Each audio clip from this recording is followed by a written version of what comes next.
Mr. Administrator, thank you for being here. Thank you. We're going to get some tough questions. Ethylene oxide is colorless, flammable gas with a sweet odor that's used to produce other chemicals, mainly that do everything we need, and they clean medical equipment. So I'd like to discuss two recent rules under the Clean Air Act: sterilizers NESHAP rule and the hazardous organics NESHAP rule. These rules have an impact, building block chemical that has a variety of critical applications, including sterilizing medical equipment. They both rely on the Integrated Risk Information System, or IRIS, value for ethylene oxide, which demands a level 19,000 times lower than what we have in our own bodies, 19,000 times lower than what naturally occurs in our bodies. So the first question I'm going to ask, because it's kind of a stump the chump, and I don't want to do that, so I'm going to ask for an answer down the road from your staff, and that is, why has the EPA decided to rely on the IRIS rule for ethylene oxide and ignored other credible and readily available assessments on the state level, like the Texas Commission on Environmental Quality, which does what you do at the state level? So I know that's hard to find that information, so if you could reply in writing later on. Absolutely. But for me, it's how do you justify using a program that's not authorized by us, by Congress, lacks transparency, and doesn't have any statutory backing to replace the scientific requirements which you have stated is very important to you in the congressionally authorized Toxic Substances Control Act? If you can make this a quick one. Yeah, I think, listen, IRIS is a well-founded, strategic, scientifically sound program that we've used for the underpinning of a number of our rules. And I think it does comply with all of the statutory authorities and all of the transparency that we believe it should. I will say this, because we've had a lot of conversations with the FDA and with the industry and understand the importance of ethylene oxide, chloroprene, and others. We don't want to see any disruptions in sterilizing and the like. The decisions that we have made, though, we believe do a good balance of providing a control technology that can reduce the cancer risk of neighboring communities by 96%, while also costing the industry less than 1% of their annual revenue. So, again, I think that there's a scientific approach, a cost-effective approach to reduce what we see as a highly cancerous or cancer-causing chemical exposure. While that may be in high doses, what we're talking about is your limitation is 19,000 less than what we have in our own bodies right now. So what you're going to do is you're going to kill the patient, because that which we use to sterilize medical equipment can't be used because it might be cancer-causing in high doses. That's not going to work, and more people are going to die because of that rule. So let's move on to something else. Let's talk about national security real quick. No secret here. Irrefutable, China controls the vast majority of critical minerals mining, processing, and manufacturing for EVs.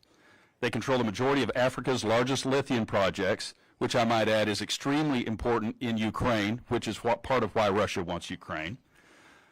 From the upstream supply chain of these minerals, China controls 80% and 66% of refining for lithium and cobalt, respectively. The Chinese government has used its mining companies to take control of cobalt mining in Africa, which is this picture behind me. A number of these foreign-controlled mines have faced allegations of extremely low pay, long hours, child labor, and physical abuse of workers. This is from a cobalt mine that is controlled by China in Africa. So would a government-mandated transition to EVs perpetuate these human rights violations abroad? Because it seems like we want to outsource our sin. We don't want to produce any of this stuff here cleanly with American jobs in the American way. We would rather outsource it and act like it doesn't exist. So it seems hypocritical to me to force us to use foreign materials using child labor in Africa. This is going to harm them. This is cobalt. These kids are going to die. And they're using it for the batteries that are producing EVs, that are used in EVs in this country. I'm assuming you know why cobalt is used, right? I do. Would you explain? Well, and listen, let me just say something. No, I'm asking you a specific question. Don't answer the question I'm not asking. We have limited time. What is cobalt used for in these batteries? It's a critical mineral that is cobalt. There's a number of critical minerals that make up the need and necessity of effective It's okay if you batteries. don't know. It goes in the batteries. It prevents fires in the batteries. I'm not trying to put you on the spot. I assumed that you knew. However, using this to force us into an EV world that the American public is rapidly rejecting. 2,700 workers in Austin just laid off at Tesla, which is the best-selling vehicle in the EV community. But this seems like it conflicts with your equity action plan because we're outsourcing our sin. It's almost like we act like when China pollutes, that the air just stays over China. It doesn't. It flows over the United States. So while we are harming American jobs, American production, and American national security, we're also violating the very tenets of what you have said is very important to you as administrator of the EPA, and that is environmental justice. This is not a picture of environmental justice. And I don't get upset about many things.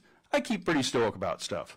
But this is not made up. This is a legitimate picture of children being used to mine cobalt for batteries for EVs that we use. So I ask you, does this not conflict with your equity action plan? I think the question is ridiculous. All of us agree and think that child labor is abhorrent. Okay, number one. Number two, there is no such thing as an EPA EV mandate. If you read the rule, you will see that in consultation with the industry, that there are numerous options for meeting the emissions goals: plug-in hybrids, advanced biofuels, cleaner burning fuel efficiency vehicles, and EVs. Number three, I think that under the Bipartisan Infrastructure Law and Inflation Reduction Act, that there are billions of dollars that have been invested in domestic manufacturing, which we're seeing in states like North Carolina, West Virginia, Georgia, Nevada. I also know that EPA is a part of a government-wide approach to look at how we expedite the mining and the procurement of these critical minerals, both domestically and encouraging this in other countries, that will help us remain globally competitive. China's going to produce its cars, its batteries. The goal is for us not to be reliant on these technologies that, quite frankly, we're seeing the market uptake continue to move forward on. I would also argue that as you see companies like GM and Ford and Stellantis and Toyota run $7 million Super Bowl ads, they themselves are saying the future is electric. They themselves are saying, give us some certainty so we can compete and develop some of these technologies domestically for American jobs. And so I just sort of reject the premise that as the market demand encourages new technologies like EVs, like plug-in hybrids. That's not true. No, it doesn't. Oh, it very much is true. Tesla just laid off 2,700 people because they're not selling their cars. So don't talk about Tesla now can't compete with GM, Chrysler, and Stellantis. If you pay these companies to build something, they will do it until the money runs out, just like the windmills. If you pay them money to build it, they will come. So let's move on just a little bit. I'm about out of time. It seems that in the last few years, the EPA has transformed from an agency that is responsible for cleaning up PFAS, which years ago we didn't know was as bad as we know now. I think that's admirable, and partnering with states to do that is good. But what you have done in the last few years is become a super Congress, a super governor in our federalist system. We have elected officials in our states, in our cities, in our legislatures that do this job. We have our own agencies in Texas, which does a great job of doing this. And you have taken extraordinary power, which is not granted by Congress and only by executive order, not by law, to do the things you're doing. And it's time we wield you back. Thank you. My time's expired.